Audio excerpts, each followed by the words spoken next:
Al-faslu tasi'u fil ujibi. Bermula pasal ke-9 pada menyatakan ujub. Jadi masuk pula satu pasal, satu tajuk nak menyatakan antara sifat-sifat yang dicela, yang dibenci oleh agama, iaitu sifat ujub. Adapun ujub, bermula pasal yang 9 pada menyatakan ujub. Adapun ujub, yakni hairan akan suatu yang dibangsakan akan dirinya, diri seorang. Dia hairan.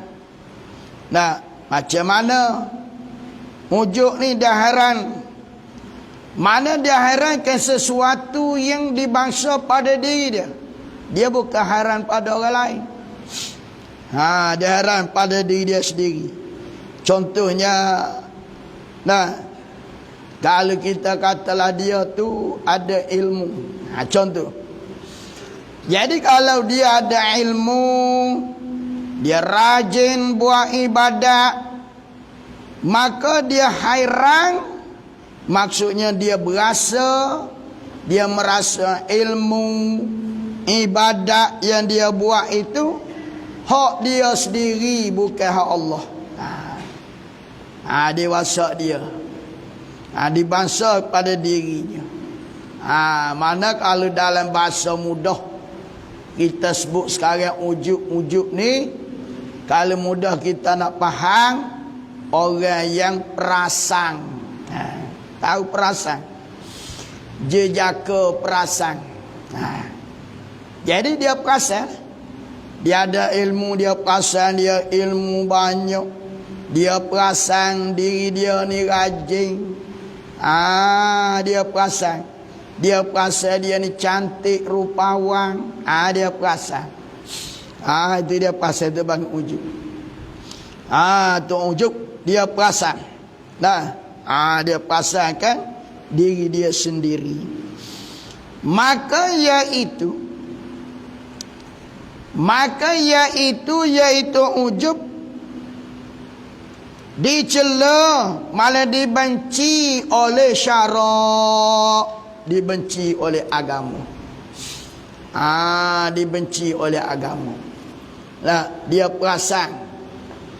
perasan benda-benda yang berkaitan dengan amal ibadah. Kalau perasan dalam bab lain, tidaklah sapat menggugurkan pahala. Adapun dalam bab ibadat ni dia menggugurkan pahala. Lagi, ni apa kata Imam Ghazali? Orang yang ada perasaan ni, dia perasan dia rajin. Dia rajin mo'oh, dia rajin belajar, dia rajin baca Quran, rajin buat amal ibadat. Orang lain malah belaka. Dia perasan. Lagi membinasakan ia ujub. Membinasa akan ibadat. Apa maksud membinasa ibadat? Yakni membinasa akan pahala amal ibadat. Pahala semayang dia tak batal. Contohnya dia semayang. Dia semayang. Bila dia solat, dia perasaan dia ni rajin, dia perasan solat dia bagus. Dia perasan. Dia kalau dia perasan solat, rajin sungguh aku. Dia perasan. Kalau dia rajin sungguh pun tak payahlah perasan. Allah Ta'ala tahu. Jadi kalau kita semayang, kita perasan kita rajin semayang, kita rajin, kita bagus cantik, maka dia membinasakan pahala. Pahala tu jadi batal pahala. Sembahyang sah, pahala tak ada. Perasan. Ada pun kita perasan benda lain, tidak berdosa selagi tidak membawa kepada takabur. Nah, kita lihat baju orang, kita lihat baju kita, maka kita perasa berasa cantik baju aku dengan baju dia. Itu tidak apa-apa, dia tak ada kena-mengena dengan ibadat. Jadi sembahyang, puasa, ibadat ni dia berkaitan dengan pahala. Tak boleh nak perasan. Kalau kita perasan motosikal kita lebih cantik pada motosikal orang, tak berdosa. Itu bukan ibadat lah, itu alat untuk buat ibadat. Alat nak pergi masjid dan sebagainya. Ni ibadat ni, membinasakan ibadat. Ibadat kita buat. Kita puasa, maka kita perasan kita rajin puasa. Maka tak boleh. Tak boleh nak perasan. Mana dalil? Firman Allah Ta'ala fil Quranil Karim. Wa yawma hunainin iz a'jabatkum kasratukum falam tughni ankum syai'a. Surah Taubah ayat 26. Artinya, dan pada hari perang Hunain. Allah Ta'ala cerita semasa peperangan Hunain. Dan pada hari perang Hunain, kerana tajuk kamu, maknanya kamu rasa hairan, kamu rasa suka akan banyak kamu, ramai bilangan kamu. Maka Allah Ta'ala kata, dia lihat sahabat-sahabat ni nampak gembira nak lawan musuh. Pasal ramai, sahabat ni ramai. Maka tiada terkaya. Maka tiada terkaya daripada kamu akan suatu. Tiada terkaya, apa maksud tiada terkaya? Maknanya tidak ada faedah oleh bilangan kamu yang ramai. Kenapa? Jumlah yang ramai tidak menolak. Tak dapat menolak sesuatu daripada seteru. Seteru ni musuh. Bahasa ni nak perang ni. Jadi ceritanya lagu mana? Allah Subhanahu Wa Ta'ala nak cerita semasa perang Hunain. Perang Hunain ni berlaku pada tahun 8 Hijrah. Peperangan Hunain ni berlaku pada tahun 8 Hijrah. Hijrah Nabi ke Madinah. Jadi berlaku perang Hunain pada tahun 8 Hijrah. Berlaku peperangan antara orang Islam dengan orang kafir. Orang kafir ni puak Hawazin dia panggil. Puak Hawazin. Puak Hawazin. Jadi bila berlaku peperangan Hunain ni, ketika Rasulullah sallallahu alaihi wasallam bersama sahabat kembali daripada pembukaan kota Mekah. Selesai pembukaan kota Mekah, maka nak balik ke Madinah. Nak balik ke Madinah. Setelah Fathu Mekah. Jadi dalam perjalanan balik, maka orang-orang kafir dia halang Nabi dan sahabat di tengah jalan. Dia sekak. Dia halang. Dia halang. Nabi ni daripada Mekah nak balik ke Madinah bersama sahabat ni. Maka dia halang perjalanan Nabi SAW bersama sahabat. Mana tempat dia halang tu? Di suatu tempat namanya Hunain. Nama tempat tu Hunain. Hunain ni mana tempat? Iaitu suatu lembah antara Taif dan Mekah. Daripada Mekah, tengah jalan antara Mekah dan Taif. Antara Mekah dengan Taif, di tengah jalan satu lembah namanya lembah Hunain. Jadi bila sapar situ, wak kapir Quraisy ni halang Nabi. Halang. Bila halang ni, lalu Rasulullah sallallahu alaihi wasallam bersama dengan sahabat 12,000 orang. Ramai. 12,000 orang. Nak lawan ni. Nak lawan pok kapir halang. Ramai lah. Maka bila ramai ni, jadi para sahabat ni, orang Islam ni, berasa sedap lah. Menang kita dah kali ni. Pasal kita ramai. Rasa ujuk lah. Nak kita ujuk rasa ujuk lah muka ramai ni. Lah boleh terlawal. Jadi Allah Ta'ala suruh Nabi SAW sebut. Sejarah ni faedahnya supaya jadi contoh tauladan bagi umat yang akan datang. Kerana apa peperangan tu kalah. Kalah peperangan tu, Allah Ta'ala tidak tolong. Jadi kerana apa? Pasal orang Islam ni terasa ujuklah pasal ramai. Maka Allah Ta'ala beritahu dalam ayat, bila orang Islam ni berasa ujuk pasal ramai ni, berasa sedap hati pasal ramai, maka Allah Ta'ala kata falam tughni ankum syai'a. Maka tiada terkaya. Tiada terkaya daripada kamu akan suatu dengan sebab banyak. Walaupun banyak, belum tentu boleh memberi kejayaan. Walaupun ramai, tidak semestinya ramai boleh menolakkan puak-puak musuh. Jangan-jangan ramai bilangan apa, musuh tak ramai apa. Silat teknik boleh jadi musuh menang.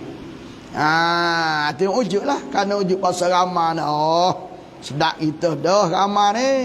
Jadi ada pasal ujuk. Jadi ramai tu tidak memberi, mana tidak boleh menolak daripada musuh. Dan sabda Nabi sallallahu alaihi wasallam, salasun muhlikatun syuhun muta'un wa hawam muttaba'un wa i'jabul mar'i bi nafsih.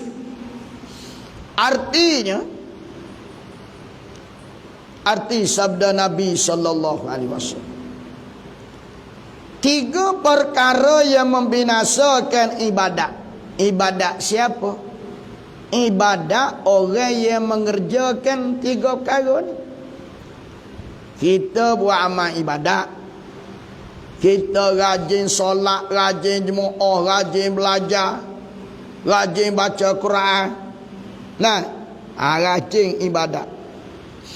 Tapi kalau ada salah satu daripada 3 perkara ni, ibadat kita boleh jadi binasa. Binasa maknanya tak dapat pahala lah. Binasa. Jangan binasa terus. Yang pertama, perkara yang boleh membinasakan ibadat, yang pertama kikir yang diikut. Apa dia kikir? Bakhil. Bakhil yang diikut. Maknanya perasaan bakhil perasaan kedekut, dia ikut perasaan tu. Sebenarnya perasaan bakhil ni tak boleh diikut. Ikut binasa lah kita. Nah, kikir yang diikut. Bakhil. Contohnya, dia tidak keluar zakat. Dia sayang, dia bakhil nak keluar zakat. Sedangkan dia antara orang yang wajib bayar zakat. Kerana cukup haul, cukup nisab, dia bakhil. Maka membinasakan diri dia. Boleh membinasakan diri dia. Satu. Yang kedua, mengikut akan hawa nafsu. Yang ni mengikut akan segala yang mana perkara yang disukai oleh nafsu. Apa ni? Yang disukai itu, yang nafsu kita suka, yang dicela, yang dibenci, perkara yang dibenci oleh syarak, dibenci oleh agama.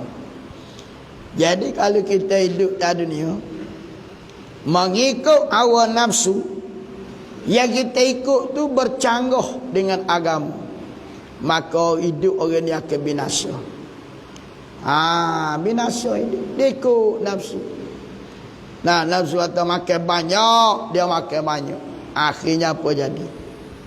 Dia ikut nafsu yang dicela, nafsu yang dibenci oleh agama. Kalau nafsu yang tidak dibenci oleh agama, tak apa. Nafsu suka ngaji, nafsu suka pergi jemaah, itu tak apa. Nafsu suka baca Quran, tak apa. Ni nafsu yang dibenci, dicela oleh syaitan. Ikut nafsu. Orang tua-tua zaman dulu dia kata apa? Kalau ikut nafsu, lesu. Lama-lama lesu. Dia ikut sangat. Letih lesu. Dia lesu, dia ikut nafsu. Akhirnya lemah lesu begitulah. Lesu gitu, dia ikut sangat. Jalan-jalan nafsu tetap jalan, akhirnya lesu kita terlagak jalan. Ikut nafsu sangat. Ketiga, daripada tiga perkara yang membinasakan ibadat. Ketiga, ta'ajub. Ni yang kita nak. Dalam tiga ni akhir kita nak. Ta'ajub mana hairan. Tajuk seorang akan diri mereka itu seorang. Maknanya tajuk diri sendiri. Apa maksud? Kalau mudah kita faham, puji diri sendiri. Memuji diri sendiri. Bila dia semayang, dia puji, rajin sungguh aku solat. Dia perasan. Dia perasan. Benda ibadat dia perasan. Kalau dia pergi masjid, rajin sungguh aku pergi jemaah. Orang lain malah belaka. Dia perasan. Tak boleh. Ada itu. Jadi batal pahala. Walaupun ibadat kita sah, tapi pahala jadi berkurang. Jadi rugi kita perasan. Bahkan membinasakan diri kita sendiri. Dan kita ada perasan. Kata Imamul Ghazali, rahimallahu ta'ala, di dalam Muhtasar Ihya Ulumuddin, apa dia kata Imam Ghazali? Wa haqiqatul ujbi takabburun yahsulu bil batini bitakhayyuli kamalin min ilmi aw amalin ma'anisyani idapatihi ilallahi ta'ala wal amnu min zawalihi. fa in kana khaifan ala zawalih bahwa ghairu mu'jibin wa in kana yafrahu bi kaunihi ni'matan minallah bahwa laisa bi'ujubin. Artinya kata Imam Ghazali, apa Imam Ghazali? Pandangan Imam Ghazali tentang ujub. Bermula hakikat ujub. Hakikat ujub. Mana hakikat ujub, mana hakikat perasaan ni, menghairankan diri sendiri, yaitu hakikat ujub. Sebenar-benar ujub lah. Takabur, sombong. Yang hasil mana yang terbit. Yang hasil mana yang terbit di dalam hati dengan disangkanya seorang. Dia sangka mana? Nak jadi ujub ni. Perasaan dalam hati dia. Bila ada berasa ego, yang terbit ego tu dalam hati, dengan disangkanya seorang yang ujub akan dirinya seorang yang ujub, bersifat dengan sifat kesempurnaan. Dia berasa dia lebih sempurna daripada orang lain. Dia lah tu hakikat ujub. Kalau kita berasa kita lebih baik pada orang lain, ya dah tu ciri-ciri tu. Ciri-ciri orang yang ada ujub. Kalau kita rasa, kalau telitasan dia tak kira, itu gangguan syaitan. Khawatir dia panggil gangguan syaitan. Maknanya marilah telitah dalam hati, aku lebih baik pada si dia. Itu lintasan. Secara tak sengaja itu tak salah. Gangguan. Gangguan hati. Yang tak boleh ni dia rancang. Dia rancang lah, dia kata tak boleh lawan, lebih aku belakang. Dia rancang. Itu bukan sekadar lintasan dalam hati. Dia rancang dalam hati bahawa dia lebih baik pada orang, lebih sempurna pada orang. Ni panggil ujub. Dia berasa sempurna. Mana contoh? Daripada ni bayang pencerahan kata sifat kesempurnaannya. Contohnya daripada ilmu. Misal dia mengaji lah, dia belajar pandai. Katalah kita mengaji pondok ni pandai, banyak ilmu, banyak kitab kita belajar. Bila kita pandai, maka kita sangka diri kita lebih banyak ilmu pada orang. Kita rasa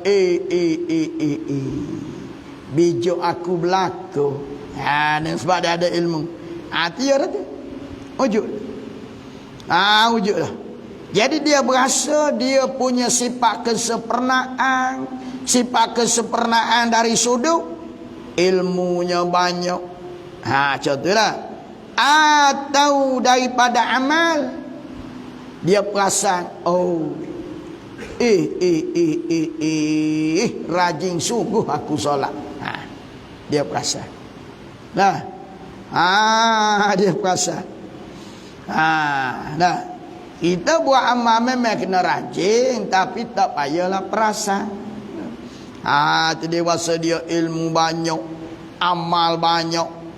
Serta bila dia pasal dia ilmu banyak, orang lain sikit berlaku, dia berasa dia rajin buat ibadat, orang lain malas berlaku.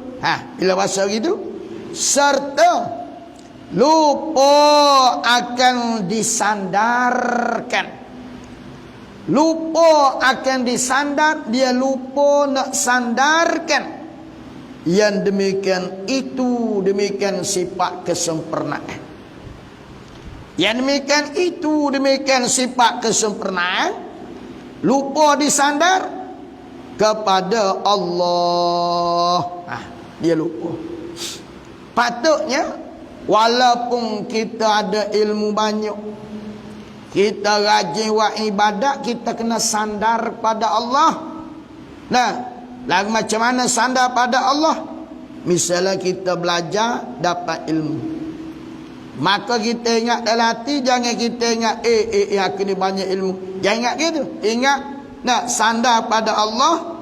Nah, Allah Ta'ala beri pada aku ilmu yang banyak. Itu tak apa. Sandar pada Allah. Nah, kita rajin buat amal ibadat, selalu pergi solat jemaah, kita sandar pada Allah. Allah Ta'ala beri kekuatan pada aku boleh pergi solat jemaah.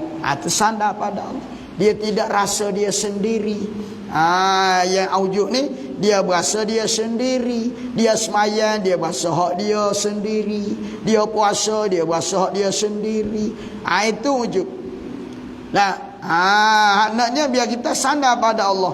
Nah, aku dapat ilmu, Allah Ta'ala yang beri hidayah kat aku. Aku dapat buat ibadat, Allah Ta'ala beri kekuatan padaku. Itu dia panggil sandar pada Allah. Nah, aku dapat rezeki, Allah yang bagi rezeki padaku. Jangan kita rasa aku sendiri cari rezeki. Tak sandar pada Allah. Baik. Serta ni. Dan serta sentosa daripada hilang sifat kesempurnaan. Ini antara ciri-ciri orang yang ujub, orang yang perasaan di dalam diri, perasaan sendiri. Nah, sehingga dia kata apa? Nah, ada orang perasaan ni, sehingga serta sentosa daripada hilangnya sifat sempurna. Apa makna serta sentosa? Dia berasa selamat ilmu dia berasa selamat ilmu dia tak akan hilang selama-lamanya. Sentosa ni selamat. Sebenarnya kita tak boleh rasa begitu. Nah, mungkin hari ni kita pandai, mungkin besok kita bodoh. Pasal ilmu ni dia boleh hilang. Nah, ilmu ni boleh hilang. Batu orang dulu-dulu orang mengaji pondok, ulama tutup guru, dia pesan pada anak murid dia, bila kita belajar, kita kena dobek, kena tanda, kena tulis, kena buat catatan. Sebab ilmu akan hilang. Bila hilang daripada ingatan, ada dalam diary, selamat.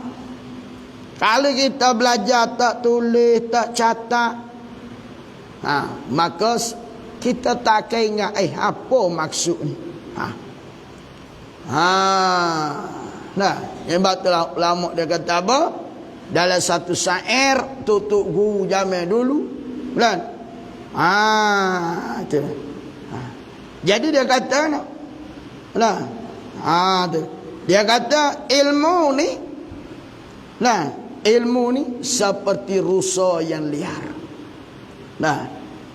Pisan restali di bawah belayar. Kata Tok Guru Yamil dulu. Pisan restali di bawah belayar. Ilmu itu ibarat rusa yang liar. Tu Ibnu tu. Jadi ilmu ni ibarat rusa liar. Tu rusa liar. Maka oleh kerana ilmu ni ibarat rusa yang liar, maka tu tulisan itulah tali pengikatnya. Tulisan tu tali pengikat. Jadi kalau rusa tu liar, kena tambah dengan tali. Maka ilmu ibarat rusa, maka ilmu kita kena tulis, kena buat catatan. Itu caranya supaya ilmu tidak hilang. Maka orang yang ujub, bila dia perasan dia ilmu banyak, dia berasa ilmu dia terselamat, tak akan hilang. Jadi dia tidak berjaga-jaga daripada hilang. Lah. Tu Allahu Rabbil Alamin. Dan Sa'id ada begini Sa'id. Buah timun dibawa belayar, pisan rastali berapa sikatnya. Tu Sa'id dia. Tutup buyamnya dulu. Buah timun dibawa belayar, pisan rastali. Pisang, tahu pisang? Pisang kita makan lah. Macam pisang ni, macam pisang. Kita duk makan kuning-kuning. Buah timun dibawa belayar, pisan rastali berapa sikatnya. Ilmu itu ibarat rusa yang liar, tulisan itu tali pengikatnya. Jadi kita sebagai pelajar, walaupun kita bijak, kita cerdik, jangan lupa kita catat apa yang kita dengar. Supaya tidak hilang. Jadi kalau kita tak dobit, tak catat, satu hari kita nak baca, apa maksud ni? Apa benda maksud ni? Jadi itulah. Masa kita belajar, kita ingat. Bila kita berhenti belajar, kita nak mengajar, kita lupa. Ingat baik-baik pesanan.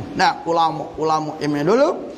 Buah timun dibawa belayar, pisan rastali berapa sikatnya. Ilmu itu ibarat rusa yang liar, tulisan itu tali pengikatnya. Baik. Jadi orang yang ujub, bila dia pandai, dia ada ilmu, dia dia berasa sentosa. Dia tak ingat satu hari ilmu ni akan hilang. Satu hari kita akan lupa. Dia berasa-perasa, aku ilmu banyak, aku pandai. Dia tak perasan kepandaian itu akan hilang.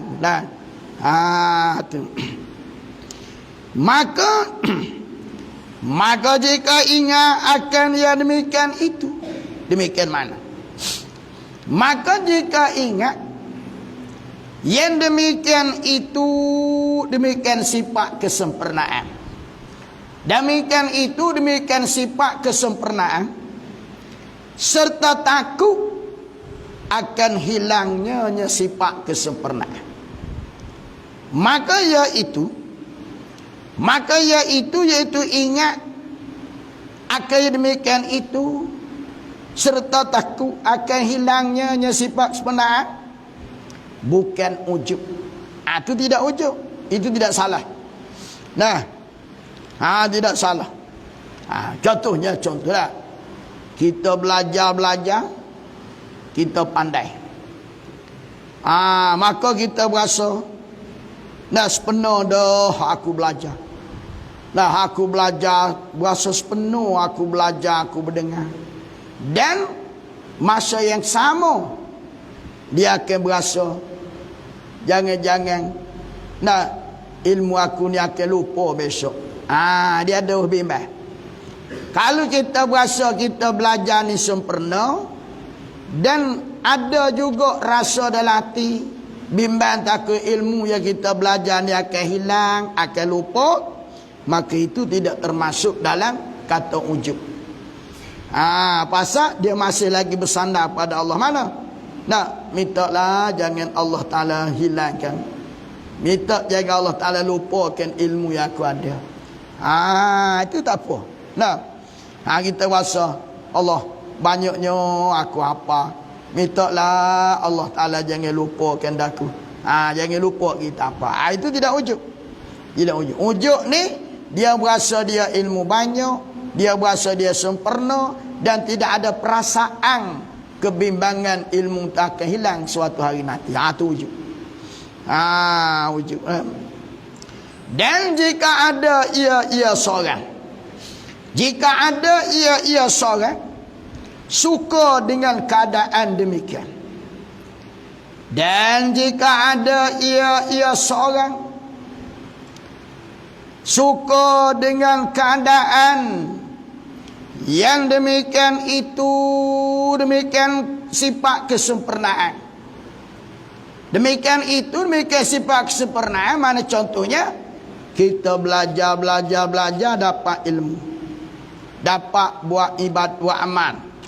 Maka kita berasa sukalah belajar dapat ilmu. Tu contoh. Sukanya ngaji pondok. Hak tak pandai jadi pandai. Aku mula tak tahu. Setakat pergi belajar pondok ni aku pandai. Sukalah aku belajar pondok. Nah aku dapat ilmu. Nah kenapa suka? Karena ilmu tu nikmat Allah Ta'ala beri padaku. Ini lagu mana? Kalau lagu tu kita suka kita belajar pandai. Kenapa kita suka kita belajar pandai? Karena kepandaian itu nikmat daripada Allah. Berapa ramai lagi orang di luar sana belajar tu pandai-pandai, maka nikmat Allah Ta'ala bagi padaku. Hingga aku pandai. Dia berasa kepandaian ilmu yang dia dapat dan dia dapat buat amal, dia suka sebab ilmu dan amal tu nikmat anugerah daripada Allah. Maka iaitu orang yang suka dengan nikmat daripada Allah. Dia suka dapat ilmu banyak, dia suka dapat buat amal. Kerana apa? Kerana itu nikmat Allah Ta'ala beri kat dia. Kalau begitulah perasaan, jawapannya tidak dinamakan ujub, tak dibilangkan dia tu termasuk dalam golongan orang ujub. Tidak sekali. Pasal apa? Dia ada sandaran.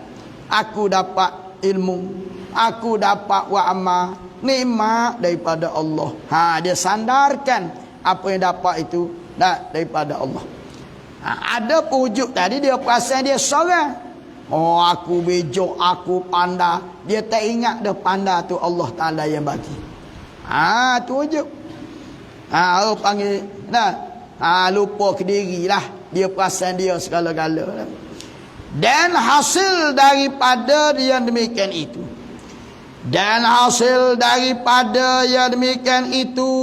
Demikian mana? Demikian perkataan Imam Ghazali. Hasil perkataan daripada demikian perkataan Imam Ghazali di dalam Mukhtasar Ihya Ulumuddin, bahawa ujub itu, sifat ujub yang membinasakan amal itu, macam mana ujub yang membatalkan pahala. Ada ujub yang tak membatalkan pahala.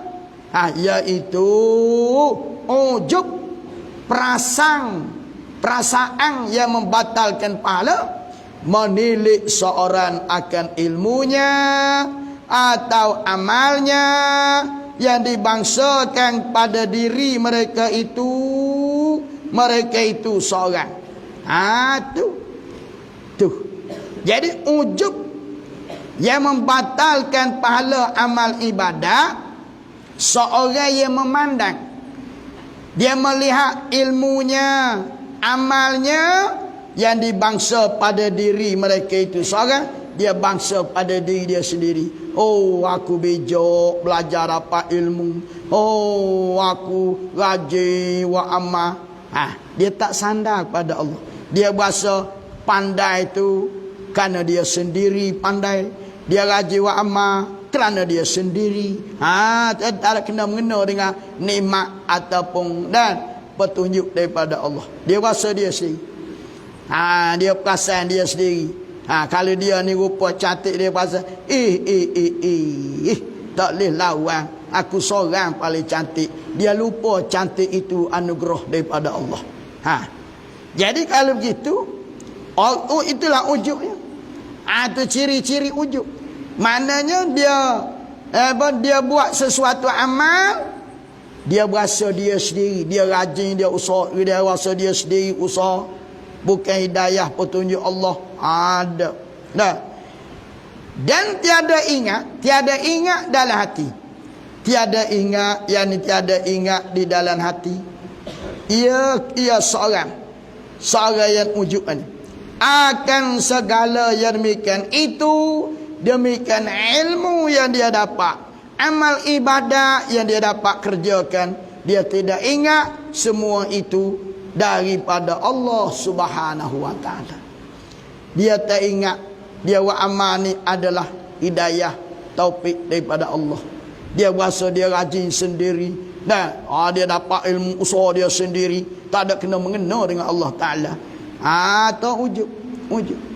Dan tiada takut ia seorang yang ujub akan hilangnya ilmu dan amal yang dia buat.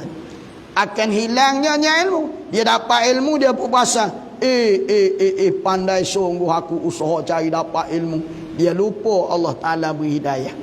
Dan dalam masa yang sama, dia lupa ilmu yang dia dapat. Mungkin besok, mungkin lusa, ilmu tak akan hilang buat selama-lamanya. Dia lupa. Makhluk ni boleh hilang. Makhluk ni boleh binasa. Adapun barang siapa menilik akan ilmunya atau amalnya dan barang sebagainya ilmu atau amal daripada sifat yang kesempurnaan, yaitu mana? Ilmu dan amal tu nikmat daripada Allah Ta'ala yang dijadi kepadanya barang siapa, padahal ia barang siapa takut akan hilangnya nikmat. Dia ada ilmu, dia buat amal, ilmu dia sepenuh, amal dia sepenuh, dia rasa dalam hati. Bila dia buat amal dengan ibadat, dia buat amal, dia dapat ilmu, dia berasa dalam hati. Kesempurnaan ilmu yang dia dapat, kesempurnaan ibadat ini adalah nikmat datang daripada Allah. Dan juga pada dia takut akan hilang. Mintalah biar aku boleh buat amal setiap hari. Bimbang takut hari ni aku boleh pergi masjid. Jangan-jangan besok tak boleh datang masjid. Bimbangnya takut tu.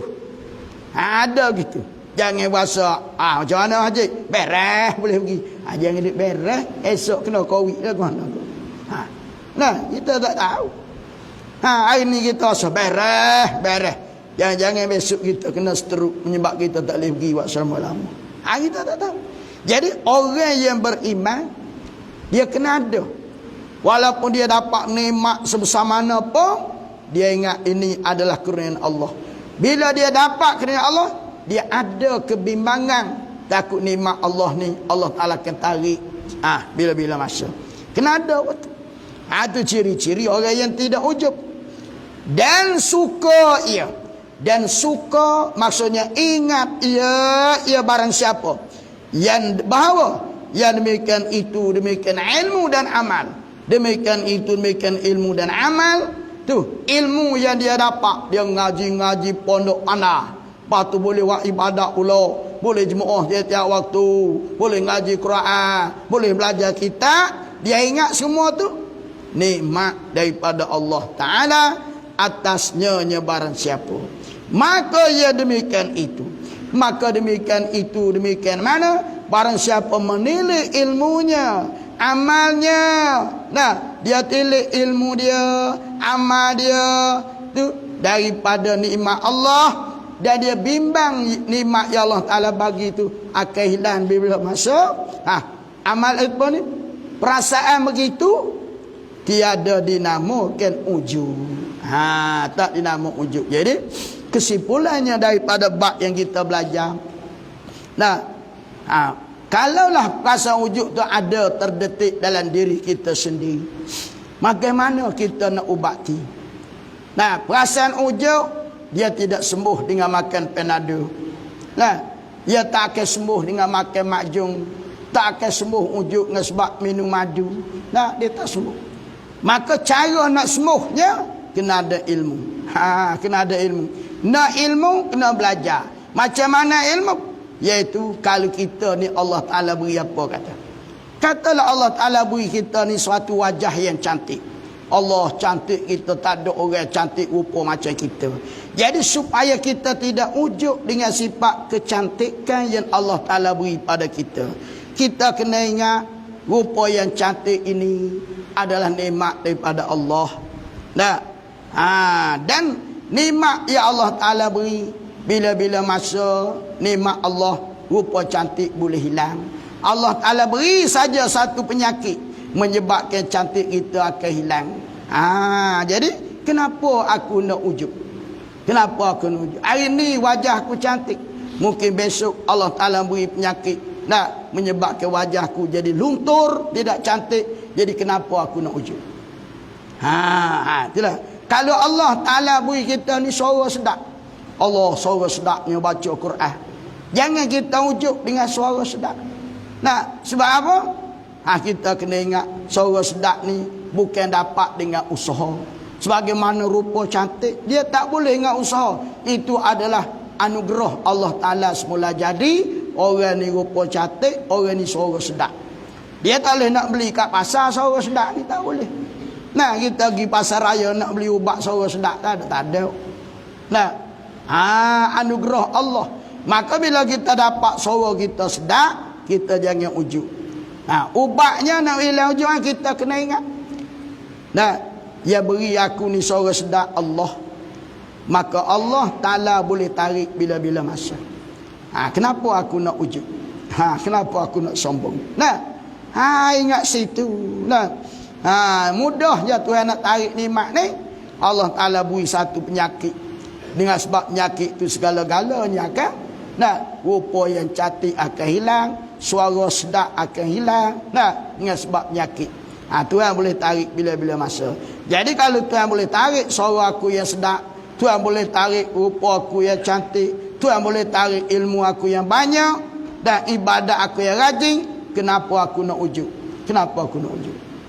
Tak ada sebab aku nak ujub dengan amalan yang aku ada, dengan sesuatu yang aku miliki. Tak perlu kita ujub. Wallahu a'lam. Subhanaka la ilma lana illa ma 'allamtana innaka antal alimul hakim. Wala haula wala quwata illa billahil aliyil azim. Astaghfirullah rabbal baraya.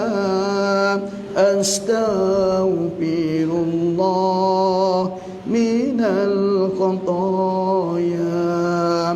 Astaghfirullah rabbal baraya.